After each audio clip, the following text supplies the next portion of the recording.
Enyi ndugu waumini, nakuhusieni katika jambo moja kubwa la kumcha Mwenyezi Mungu, kama ninavyowajibika pia kuihusia nafsi yangu kwa jambo hilo. Fi hadhihi al-laila, katika usiku huu, naltaqi, tutakutana moja kwa moja, bihadharatikum, kwenye hadhara yenu hii ndugu waislamu, fi masjidi nabii sallallahu alayhi wasallam, katika msikiti ujulikanayo masjidi nabii, msikiti ambao as-salatu fiha, sala moja kusali ndani ya msikiti huo, bialfi salatin, ni sawasawa na sala 1000 ambazo mtu atasali msikiti mwingine. Walimadha haddadtu hadha almakan, na kwa nini nikapachagua kupaingia pahala hapa katika muhadhara wetu wa sasa hivi? Kwa hakika nimepachagua pahala hapa kwa sababu moja kubwa mno. Innama haddadtu hadha almakan, hakika nimepaekea mpaka nikapachagua pahala hapa alkarim, pahala patukufu, lianna fihi aliman, kwa sababu katika pahala hapo amewahi kutokezea mwanachuoni pahala hapa, min khairati ulamai lislami, katika bora ya maulama wa Kiislamu, amewahi kupitia pahala pale, akaishi pale.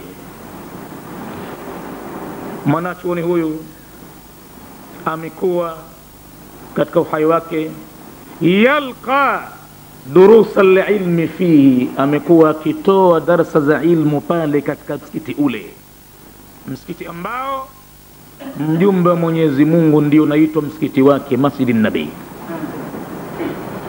Alimun, huyo ni mwanachuoni ambaye inatusababisha twende tukataje pale habari za maulama, na wanapotajwa watu wema basi huteremka baraka nyingi na utulivu kwenye nyoyo za Waislamu.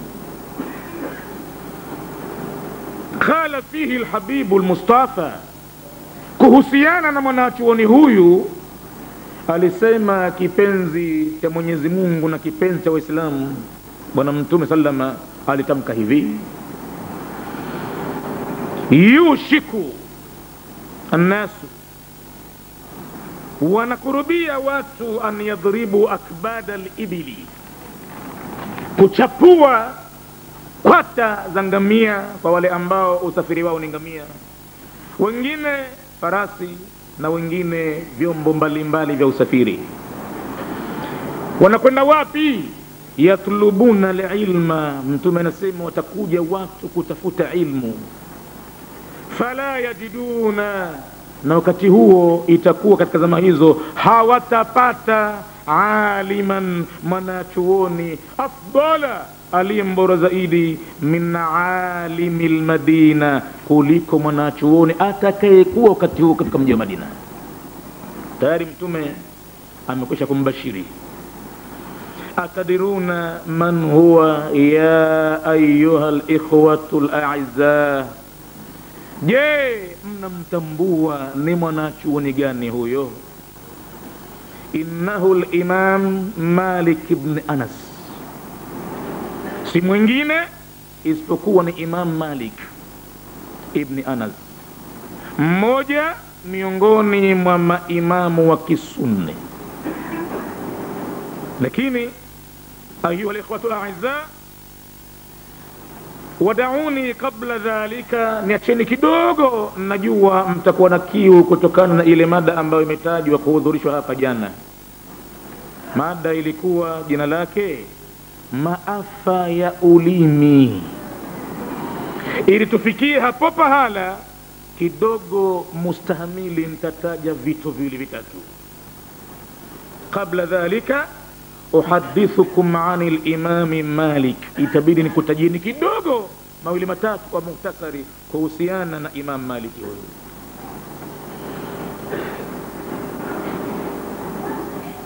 Walimadha ikhtartu al-imama Malikan, na kwa nini nikamchagua usiku wa leo Imam Malik? Si peke yake, kwani maana wanavyuoni wengi wamepita, lakini liko jambo limetokezea katika Uislamu kubwa mno. Wakati wa uimamu wake huyu, wakati wake alipokuwa pale Madina, alipewa jina Imamu Daril Hijra, imamu uliokamata mji uliohamiwa na Mtume, na Mtume kambashiria alitokezea mtu kama huyo kushika nafasi ya kuongoza Waislamu. Kwa hivyo kwa nini tukapachagua pahala hapa au tukamchagua Imam Malik kumzungumza leo?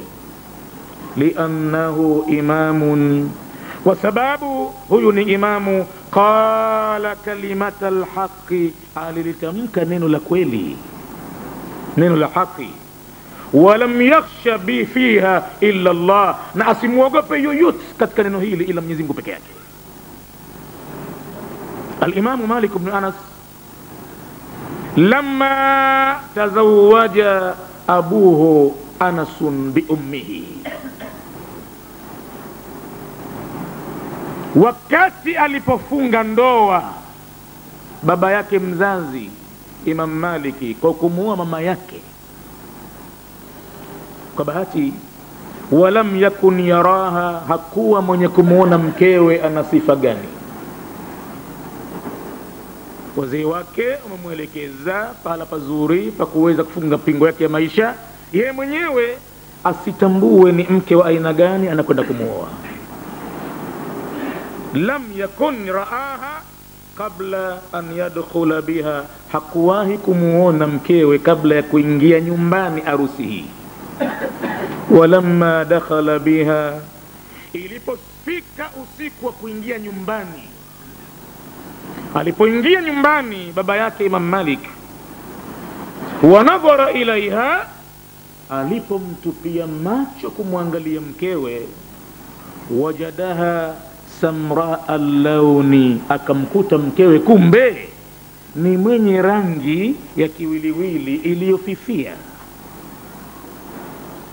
Yeye mwenyewe mapenzi yake, wakana yuriduha baydaa, alikuwa kipenda kumuoa mke atakayekuwa mweupe pepepe, lakini kufika ndani anakuta sivyo vile alivyotaka yeye. Kavunjika moyo, kajiinamia, anaona kama mambo yake yameharibika. Fattakhadha janiban fi hujrati zafafi, akajifanyia kipembe, kajikunyata hivi katika chumba cha usiku ule, usiku wa harusi, jambo ambalo si la kawaida. Akajiweka baidan anha, mbali na mkewe.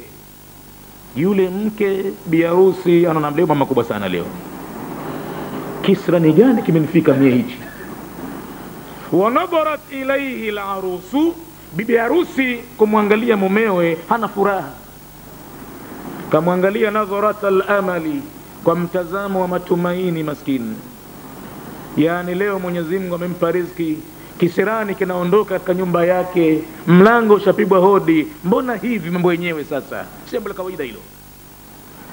Anamuona mumewe huwa baidun anha, amekaa mbali na yeye, na si jambo la kawaida kabisa.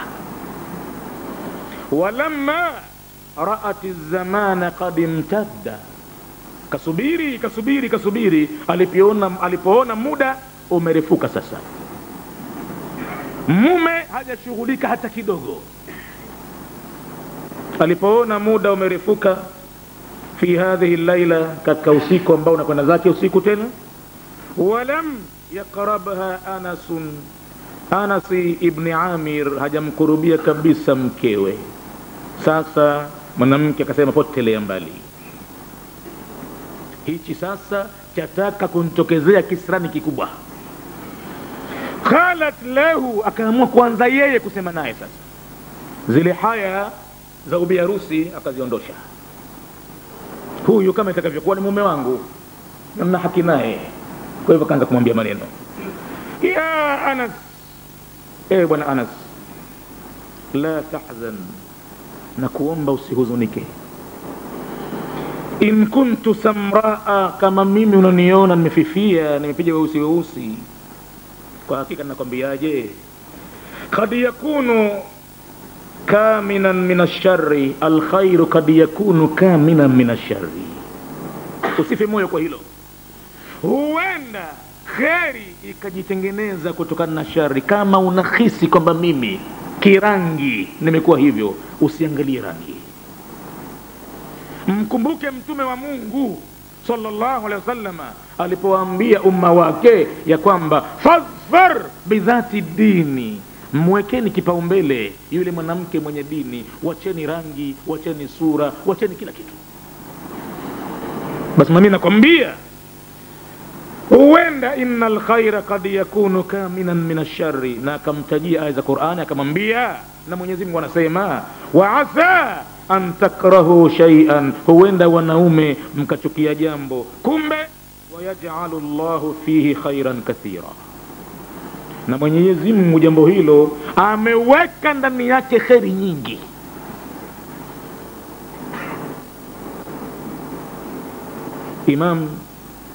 Baba yake Imam Malik, mzee Anas, hapa kwa hakika ulivuruga moyo wake, akamuona Mwenyezi Mungu zaidi, akayaona maneno mtume zaidi kuliko matakwa yake. Basi akaondosha uchungu alionao, wadakhala biha, harusi ikaingia nyumbani, akachanganyika na mkewe katika jambo la ndoa. Waasha maaha, akaishi naye bwana Anasi huyo mkewe ayaman, kwa idadi ya masiku. Thumma faraqaha, kisha akamwaga, anasafiri, akatengana naye mkewe, ameondoka ila biladi Shami, anakwenda katika miji ya Shamu. Wa aqama hunaka, akabakia huko katika miji ya Shamu. Wa hiya sabiratun, mkewe kamwacha ni mwenye kusubiri, kamfaidi mumewe kwa siku 2-3 tu. Sabiratun ala qada'i llah, huku akiwa ni mwenye kusubiri juu ya maamuzi ya Mwenyezi Mungu aliyomfanyia. La tashku, hasikitiki kabisa. Kwa bahati mumewe alimkusha kumwachia riziki tumboni. Siku zilipotimia, wa razaqaha Allahu minhu al-imama Malikan, siku zilipotimia Mwenyezi Mungu akamruzuku kitoto kiitwacho Malik. Sasa Malik ikawa yuko pale Madina, amekulia pale. Wajalasa Malikun fi masjidi Rasul. Sasa bahati ilivyokwenda na mipango ya Mwenyezi Mungu aliyokadiria, Imam Maliki akakaa katika msikiti wa Mtume pale. Kisha kuwa mtoto mwenye akili yake, yulqi durusa al-ilmi, anamwaga pale pahala darsa za ilmu. Mtoto mdogo kwa hakika alikuwa jana bado, wa huwa, na anamwaga darsa za ilmu hizo, ma yazalu shaban, hajaacha bado kuwa ni kijana, haditha sinni, akiwa na umri uliokuwa mchanga. Sasa kwa upande wa baba yake kule, wa arada abuhu ba'da dhalika, akapenda baba mtu baada ya muda kupita, an yastatli'a al-akhbara, aje achungulie huko Madina habari ziliyopo kwa mkewe, kuna nini, na kama alikuwa mjamzito, je kishapata mtoto, na huyo mtoto yukoje. Kaja Madina kuja kuchunguza habari zilivyo, wala habari hana habari kitu. Fajaa, akarejea bwana Anasi min biladi Shami, akitokea katika miji ya Sham. Kufika, wadakhala masjidan nabi, akaingia katika msikiti wa Mtume ambaye khairil anami, mbora wa viumbe, kaingia msikitini pale. Alipoingia msikitini, wawajada shaban, akamkuta kijana mdogo, yajilisu, anakaa pale na umma umemzunguka wa Waislamu. Wa yudarrisu al-ilma lin-nas, anasomesha ilmu kubwa kubwa mno kwa watu. Kila fani anayoigusa utasema huyu kazaliwa nayo fani hii. Akizungumza lugha utasema lugha yake. ndo fani yake aliyobobea. Akiacha lugha akaenda kwenye Qur'an, tasema huyu hapa ndipo hasa alipokuwa yeye katakhasasi napo. Akiacha tafsiri akaenda kwenye hadithi, ndo mwenyewe. Akaenda kwenye mashairi, ndo mwenyewe. Kwa hakika yule baba mtu hajui ni nani huyo mtoto. Kaingia msikitini pale, kamkuta kijana tu anatoa ilmu kubwa sana kwa watu. Wasaala anhu, ilibidi aulizia kustahimili. Akaulizia kuhusiana na mtoto huyu, jamani nye, masmu hadha alalim, jina lake nani mwanachuoni huyu, nani huyu? Faqalu, watu wakamjibu wakamwambia, ismuhu Malik ibn Anas, huyo kijana jina lake ni Malik ibn Anas. Ala, Malik ibn Anas huyo? Naam. Wa idha bi abihi yaqulu lahu, tahamaki baba mtu sasa akamngojea mwanawe amalize darasa zake, kisha akamvuta pembeni akamwambia, ya ghulam, ewe kijana, idha dakhalta ala ummika, nakupa maagizo, utapoingia nyumbani kwa mama yako, fakul, mwambie, inna bilbabi rajulan, mwambie kuna mtu mlangoni anapiga hodi, na mtu huyo yakulu laki, anasema kukwambia wewe, qad yakunu alkhaira kaminun au qad yakunu alkhairu kaminan fi sharri. Kampeleke maneno hayo, mwambie huyo bwana aliyoko nje mlangoni anakwambiaje, huenda kheri ikajitengeneza kutoka katika shari. Maneno hayo anayo kifuani mwake huyo bwana alipoambiwa na mkewe wakati ya siku ya harusi ile, alipojikunja pale, aliambiwa na mkewe, usijikunje, huenda kheri ikafanyika kutokana na shari. Yale maneno yamemtwanga kwenye akili barabara, ndio yalomfanya akubali kuchanganyika na mkeo siku ile. Sasa anamwambia yule mtoto, yeye mwenye baba mtu kisha mjua kwa ni mwanawe. Mtoto hajui anaambiwa na nani maneno yale, anaambiwa na mtu tu. Bas wadakhala al-imamu Malikun ila ummihi, akaingia Imam Malik kwa mama yake, wa akhbaraha al-khabara, na akampa habari zilizoko nje. Memwata mtu mmoja anakupa salamu na anasema huko nje kuna mtu ambaye anakwambia maneno haya, huenda kheri ikajifanya kutoka kwenye shari. No, maneno haya yule bibi naye vile vile yakamshtua, akafahamu maneno alomwambia mumewe usiku wa harusi. Faqalat lahu ya Malik, hapo mama mtu akamwambia mwanawe Malik, Maliki we, iftah lahu albaba, nenda kafungue mlango, mfungulie huyo mtu mlango, wa adkhilhu, na umuingize ndani, fa innahu abuka, huyo ni baba yako. Innahu alwafa, huo ndiyo utekelezaji wa amana. Innahu wafa'un nisa'il mu'minati, huu ndiyo utekelezaji wa amana kwa wanawake waumini. Mtoto wa kike alikuwa kabobea Uislamu, kabobea tauhidi, kabobea mafunzo ya Mtume, alimlainisha mumewe mpaka akamuondolea ile hasira na uchungu aliokuwa nao, kwa kuwa mwanamume alikuwa akitazama vitu vingine vya kidunia. Yeye mwanamke akamtuliza, akamwambia huenda kheri ikajifanya kwenye shari, huwezi kujua. Sasa baba mtu naye vile vile ameshakubali hilo, kamwambia mwanawe, nenda ndani, mwambie mama yako nje kuna mtu anakwambia huenda kheri ikajifanya kutoka kwenye shari. Ayuha al-ikhwatu al-amajid, enyi ndugu watukufu, waasha Malikun, akaishi Imam Maliki, ulida amu al-khamis wa 90 hijria, amezaliwa katika mwaka 95 hijria. Wa mata, na akaondoka duniani katika mwaka wa 179 vile vile hijria.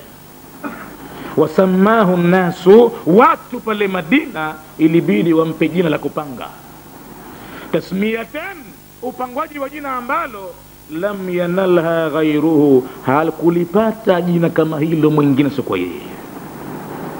Walisemaje watu? Jamani, la yufta hapa Madina pasitolewe fatwa ya dini fil madinati, katika mji wa Madina, madama malikun fil madina, madhali maliki yuko bado hai, yuko Madina, lazima na yeye akatakwe fikra yake anasemaje kuhusu swala hilo. Tusiamue jambo tu hivi. Madama malikun fil madinati, madhali Imam Malik hapa tunakubali kuna wanavyoni wengi, lakini pamoja na kuuliza wao tusimsahau, tusimwache Imam Malik vile vile. Ilibidi watu wampe jina hilo na wampe daraja hiyo. Atadruna limadha, je mnafahamu kwa nini lilowafanya watu waseme hivyo nini? Kwa hakika alhadithu ba'da dhalika, tukio lotokezea kwa hakika ilikuwa ni kubwa, ndio watu wakaamua ya kwamba pasitolewe jawabu ya dini ila Imam Maliki apatikane na yeye vile vile atoe fatwa yake vile vile. Naam, inna mraatan, kilichosababisha mpaka apewe jambo hilo, kuna mwanamke mmoja min nisai almadina, katika wanawake wa Madina pale zama za Imam Malik, fil madinati almunawwara, matat, mwanamke aliondoka duniani. Sasa ikabidi akoshwe na wanawake wenziwe maiti yake. Walamma matat, alipokufa mwanamke huyo, jia laha bilmughassila, kwa hakika akafika kwa ajili yake muoshaji mwanamke, li tughassilaha, ili amkoshe maiti yake. Lakini sasa litokezea jambo hapo kubwa mno. Sasa hapo ndo tunaanzia maudhui yetu, maafa ya ulimi yalivyo. Mkoshaji sasa, walamma wudhi'a aljuthmanu, ulipowekwa mwili wa maiti,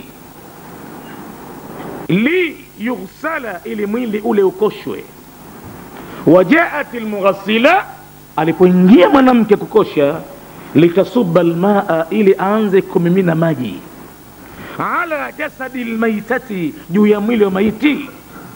Wa bainama hiya tasubbu almaa, huyo muoshaji wakati anamimina maji ya mwanzo kabisa kutaka kuanza kumkosha maiti, subhanallah, alipotaka kumimina maji ala farjiha, katika sehemu zake za siri, kumstanjisha kabla ya kumwanzisha kumkosha, idh dhakaratha bisu'in, tahamaki muoshaji akamtajia mwanamke maskini ubaya sio husika nao, alikuwa baria, yuko mbali kabisa na ubaya huo. Lakini basi tu mtu kazoea tu ulimi wake ya kwamba hautaji kheri. Hapa ndipo tunapoondokea kwenye maudhui hii, maafa ya ulimi yalivyo. Ni jambo ambalo sio kama limebuniwa tu, limetokezea pale Madina. Alimtajia ubaya mwanamke, waqalat, ubaya wenyewe alisema hivi, kathiran ma zana hadha alfarju, tabia ya kike hiyo. Sasa anacheka mwenye, uchi huu, uchi umezini huu, na ilhali ya kuwa maiti yuko mbali nalo jambo hilo. Anataka kumiminia maji kwanza kumkosha, anaanza kumtajia ubaya. Kathiran ma zana hadha alfarju. Je, ndugu Waislamu, famadha hadatha, kilitokezea nini? Hal yatruku Allahu al-amra hakadha, je Mwenyezi Mungu aliacha jambo hili hivi lipite basi ndio imekwisha mambo? Ayahsabu al-insanu an yutraka suda, hivi anadhani mwanadamu ataachwa hivi hivi tu? Kuna wakati ufalme wa mbinguni umekasirika kabisa kabisa. Yatosha binadamu kuingia makosani kwa jambo la ulimi wake tu. Mwenyezi Mungu Subhanahu wa Ta'ala anamwambia mtume wake, wa kul liibadi yaqulu allati hiya ahsan. Muhammad, sema uambie waja wangu waliseme lile neno ambalo zuri, kwa sababu kwenye ulimi inna shaitana yanzaghu bainahum, shaitani atakuwa akichochea baina yao kwa kwanza kutumia ulimi.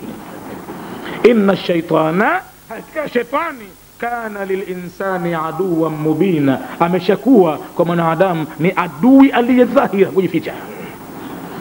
Kwa hivyo Muhammad waambie waja wangu wakisema maneno waseme maneno mema. Kwenye ulimi ndo chanzo cha kila kitu. Alipomtajia ubaya maiti wa watu, kilicho tokezea pale kwa hakika Mwenyezi Mungu anasema kwenye Qur'ani, wama kunna anil khalqi ghafilin, sisi hatakuwa wenye kughafilika na viumbe vyetu, tunawajua. Ma yalfidhu min qawlin, hajawahi kutamka lolote binadamu illa ladaihi, isipokuwa mbele yake raqibun, yuko tayari mwenye kongojea, atidun, tayari kuandika. Fala nakussanna alaihim biilmin, na Mwenyezi Mungu anasema tena tutawasimlia binadamu mambo yao kwa ujuzi kamili, kwa sababu wama kunna ghaibina, walipofanya mambo yao hatukuwa mbali nao. Inna Allah ta'ala yunadi, Mwenyezi Mungu mtukufu anatangaza, anasema ana Allahu, mimi ndo mwenyewe Allah, la ilaha, hakuna muabudiwa mwingine illa ana, isipokuwa mimi. Malikul mulki, mimi ndiyo mfalme wa wafalme. Wa malikul muluki, na ndiyo nilomiliki falme zote. Khulubul muluki fi yadi, nyoyo zote za wafalme na waliomiliki ziko kwenye mikono yangu, nasarifu nitakavyo. Inna Allah ta'ala, enyi ndugu Waislamu, Mwenyezi Mungu mtukufu, ya'lamu dabiba arjulin namlati, anajua mpaka mchakato, mtambao anaotambaa kwa miguu ya nani? Mdudu chungu sisimizi, tena aliyekuwa mweusi as-samra, na anapita ala sakharati as-sammaa, juu ya jabali kubwa mno. Anambie wewe mdudu chungu sisimizi, anapita yeye mwenyewe mweusi, anapita katika jabali kubwa mno, tena fi lailati dhulmaa, katika usiku wenye kiza. Nani mwenye habari kwamba kwenye jabali kule kunapita mdudu chungu mweusi usiku wa manane, kiza? Nani ana habari? Basi Mwenyezi Mungu anajua hata mwendo sisimizi. Allahu yadri kullama tudhmiru, Mwenyezi Mungu anayajua yote unayoyapanga kwenye moyo wako mja. Ya'lamu ma tukhfi wa ma tudhihiru, anayajua yote unayoyaficha na unayoyadhihirisha. Wa in khada'ta an-nasa, na kama utawadanganya watu, lam tastati', wewe hutaweza kabisa khidaa, kudanganya, man yatwi wa man yanshuru, yule ambaye anakunja na kukunjua, huyo mdanganyi huyo. Utawadanganya viumbe wote, lakini hutaweza kumdanganya Allahu jalla jalaluhu. Alima ma kana, Mwenyezi Mungu ameyajua yaliyokuwa huko nyuma kabla ya kuwa kwake. Wa alima ma yakunu, na anayajua yale ambayo yanakuwa hivi sasa na yatakayokuwa baada ya miaka 1000, anayajua. Wa alima ma la yakunu, na anayajua yale ambayo hayakuwa wala hayawi. Kafia mtoto tumboni, Mwenyezi Mungu anajua, lau kana, laiti kama angelikuwa hai, kaifa kana yakunu, vipi angelikuwa. Mwenyezi Mungu anajua. Hana habari ya bidaya, yani kumdhirikia jambo kisha kashtuka, mbona imekuwa hivi? Hapana, alima ma kana wa alima ma la yakunu wa alima ma la yakunu lau kana kaifa kana yakunu, sio kuchezewa kabisa huyo. Je, Mwenyezi Mungu awache ile maukifu iwe vile vile ndio imemalizika? Kasema mtu basi, hata haiwezekani. Imra'atun mu'minatun, mwanamke muislamu, wudhi'at ala khashabatil ghusl, kawekwa katika kitanda au ubao wa kukoshewa. Wa indama sabbat alaiha almughassilatu almaa, alipomiminia mkoshaji maji, dhakaratha bisu'in, kamtajia ubaya. Waqalat fi haqqiha, akatamka maneno mabaya kuhusu haki ya maiti yule. Anasemaje? Kathiran ma zana hadha alfarju, ni mara nyingi mno umezini uchi huu. Je, Mwenyezi Mungu aiwache hali hii ipite hivi hivi tu?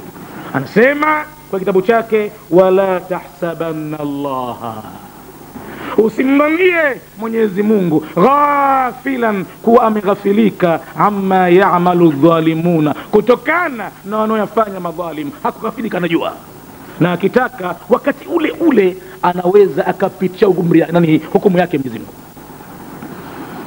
Je, nini kimetokea pale? Wallahi, amini usiamini, pale pale anamaliza maneno yale tu basi, iltasaqat biyadi almughassila, ukagandamana mkono wa mkoshaji, bijismi almaitati, kwenye mwili wa maiti pale pale, kama kwamba ni sumaku yenye mvuto mkubwa, ukakamata mwili ule, kesha purukushani mkono utoki. Kaana mighnatisiyan, utasema ni sumaku shadid aljazbi, yenye mvuto wa nguvu, jadhabaha, umemvuta, bihaithu, kwa hali ambayo, asbahat la taqwa ala tahariki yadiha, kawa hawezi hata kutikisa mkono, umeganda pale pale. Kesha mbinu zote kwa hakika. Lo, ujiona vile mwanamke yule sana, leo aibu kubwa, leo mambo makubwa sana leo. Kumbe ulikuwa ndio mtindo wake, kazoea vile, kaachiwa sana na muumbaji wake kuyaona yale. Wa aghlaqatil baba, akafunga mlango, watu wasijue ndani kuna nini. Yumo katika kugombana na mkono wake na mwili wa maiti. Hatta la taraha ahadun, kaufunga mlango ili asimuone mtu yote na aibu alionayo. Ala hadhihi alhal, juu hii hali ambayo imemkumba ghafla. Wa ahlul maitati, na wafiwa watu wa maiti, kharij alhujra, wako nje ya chumba, wanangojea maiti wao wamalize kukoshwa. Yantadhiruna, wanasubiri, takfina aljutha, wakafini kiwiliwili cha mwenzi wao. Je, wanamuuliza mwanamke ndani, anuhdhiru alkafana, tulete sanda ndani, tayari mambo yamekwisha huko. Fatakulu, anajibu, mahlan, subiri kidogo, bado kidogo. Kumbe anagombana na mkono ndani kule, kuvuta hutoki. Muda mama ushakuwa mrefu, tumewatangazia watu maziko saa kadhaa kadhaa, na sasa hivi ishavuka muda hapa, watu watakwenda zao, tayari tuanze kukafini, tufungue mlango tupite. Anawajibu, mahlan, bado kidogo.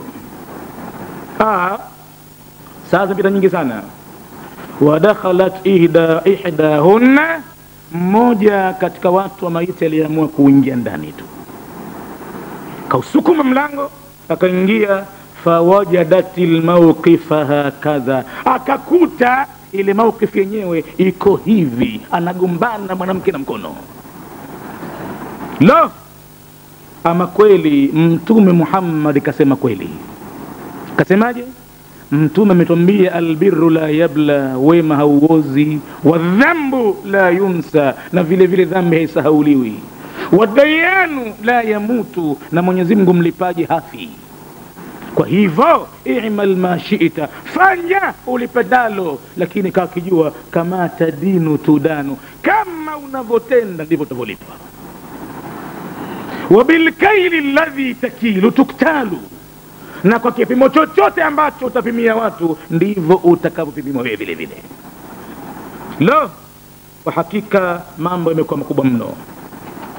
Ya man biduniyahu ishtaghal, na mshair anazidi kukuzindua Muislamu, anakwambia, ewe ambaye kwa dunia yake ameshughulika, wagharrahu tulul amal, na ukamdanganya ukubwa wa matumaini kwamba ni Muislamu, anatumai bila ya amali njema, wala hajizui katika maovu. Almautu yati baghtatan, kifo kinakuja kwa ghafla, tahadhari, hakina miadi. Walqabru sunduqul amal, na kaburi ndiyo sanduku lako la amali zako. Inna Allaha yudafiu anil ladhina amanu, Mwenyezi Mungu ni mtetezi kwa wale ambao waumini hawatoachilia bure waadhiriwa huko. Inna Allaha la yuhibbu kulla khawanin kafur, na Mwenyezi Mungu hawapendi wala hampendi kila aliyekuwa khaini, mkanushaji wa neema zake. Bal innal mawqifa ashaddu min hadha au akthar, ile mawqifu ya pale kwa hakika ilikuwa zaidi kuliko hivi. Isma ila qawli alhabibi almustafa, tega sikio vizuri usikilize kauli ya kipenzi ya Mwenyezi Mungu mteuliwa. Wa huwa yakulu, mtume anasema fi hadithin, katika hadithi ambayo ukisoma hadithi hiyo au kuisikia utaanza kuona mwili mzima unasisimka na hofu na kuingia. Mtume anasemaje?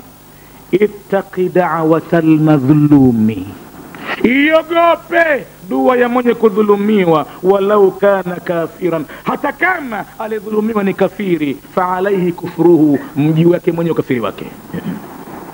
Ogopa dua ya ambaye kadhulumiwa, kwa sababu anapopeleka maombi kwa Mwenyezi Mungu, basi naam, hakuna kiziwizi wala pazia. Fa innaha laysa bainaha wa baina Allahi hijabun, hakuna baina ya Mwenyezi Mungu na dua hiyo hakuna kiziwizi.